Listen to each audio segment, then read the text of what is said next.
ဟုတ်လားမင်္ဂလာပါ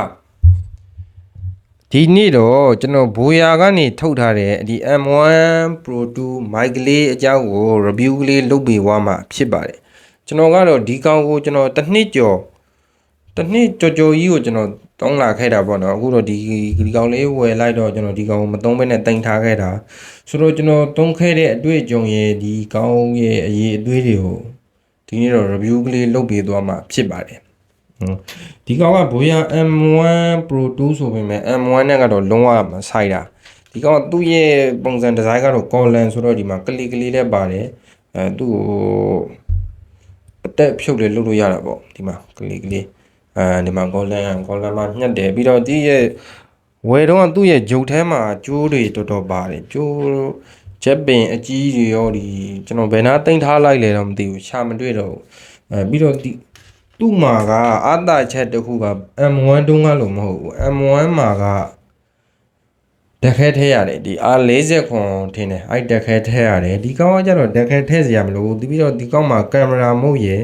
စမတ်ဖုန်းမုတ်ရယ်ဆိုပြီးတော့ပါတယ်ပြီးတော့ဆူညံတန် noise reduce ပေါ့နော်အဲ့ဆူညံတန် 10% ထိ short လို့ရတယ်အဲ့ဒါမျိုးခလုတ်ပါတယ်ပြီးတော့သူကဖုန်းနဲ့လည်းအလွယ်တကူဒီမှာရက်ပင်ဖုန်းနဲ့လည်းအလွယ်တကူနှစ်ချက်ပေါက်မှာထိုးပြီးတော့ဒီလိုအတန်သွင်းပြီးတော့ရတယ်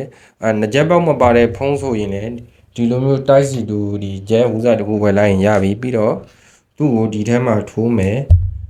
ပြီးတော့ဖုန်းရဲ့အသွင်းပေါက်ကနေထိုးပြီးတော့အလွယ်တကူစကားပြောလို့ရပြီဆိုတော့ဒီကောင်ကဈေးနှုန်းကလည်းမလေးရှားမှာတသိန်းမကြောက်ကျွန်တော်ဝယ်တော့ဆိုလို့ရှိရင်90ဝန်းကျင်လောက်ပဲရှိမယ်ဆိုတော့ဟိုဒီတသိန်းအောက်ကဖုန်းတစ်လုံးsorry ဆိုတော့အခုဒီတသိန်းအောက်ကမိုက်တစ်လုံးကဘယ်လောက်ထိအတန်ကောင်းလဲဆိုတာကိုအခုပဲစမ်းပြပေးမယ်ဟယ်လိုမင်္ဂလာပါကျွန်တော်ကတော့နေမျိုးပဲဖြစ်ပါတယ်ဒါကတော့ဘိုးရ M1 Pro 2နဲ့ပြောနေတဲ့အတန်ဖြစ်ပါတယ်เนาะဒါကတော့တသိန်းအောက်မှာတသိန်းအောက်ဘယ်လိုပြောတသိန်းအောက်ဝန်းကျင်မှာပေးရတဲ့မိုက်ရဲ့အတန် quality ဖြစ်ပါတယ်เนาะဒါကိုအခုမှ social media ထက်မှာပတ်စံရှာဖို့ကြိုးစားနေတဲ့ညီငယ်ညီမငယ်တွေဒီအတန်ကောင်းလဲရကျင်တယ် budget မိုက်လေသုံးကျင်တယ်ဆိုလို့ရှိရင်တော့ဒီဘိုးရ M1 Pro 2လေးကိုသုံးကြဖို့အကြံပေးလိုပါတယ်မြန်မာနိုင်ငံမှာတော့ရှိမှာမဟုတ်ဘူးရှားမယ်ထင်တယ်ထိုင်းတို့မလေးရှားတို့မှာကြတော့ဒီ Lazada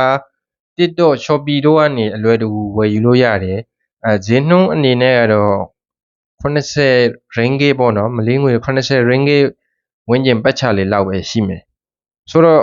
ဒီမိုက်ကလေးကိုသုံးကြဖို့ကျွန်တော်ကrecommend ပေးတယ်ပေါ့နော်နောက်နေ့တွေမှာလည်းဒီကျွန်တော်အရင်ကသုံးခဲ့မှုတဲ့ mic တွေမီးတွေ stand တွေဘလို့ပစ္စည်းတွေကဘလို့ကောင်းတယ်ဆိုတဲ့ဥစ္စာတွေကိုနောက်နေ့တွေမှာလည်းဗီဒီယိုတွေအခုလို review ဗီဒီယိုတွေလုပ်ပြီးတော့တင်ဆက်ပေးသွားဖို့ရှိပါတယ်ဆိုတော့နောက်နေ့မှာပြန်တွေ့ကြပါမယ်